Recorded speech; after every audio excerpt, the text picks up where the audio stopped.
Hey guys, LT Fit here, coming to you with my new series called Do You Need a Health Coach? And in this series, we're talking about all the different reasons why you might actually need a health coach. Today's video is about people that eat at McDonald's for breakfast and lunch, or lunch and dinner. If you eat at McDonald's for breakfast and for lunch, you already know you need a health coach. I don't even really have to tell you that, but I'm just making this video to get to these people. So if you eat at McDonald's for breakfast and for lunch, whoo, tell you what, you need a health coach, and I would love to help you. I would love to help you to structure some good nutrition for you so you can get results and you can stop eating at McDonald's for breakfast and for lunch. So if that's you, then this is definitely for you.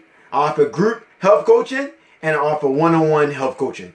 So whichever one of those works best for you. Have links below. If you have any questions, definitely reach out to me. But we got to get you off the McDonald's for breakfast and for lunch, or for lunch and for dinner. If you're eating it twice a day, we definitely need to look at some health coaching. I would love to help you. Have a great day.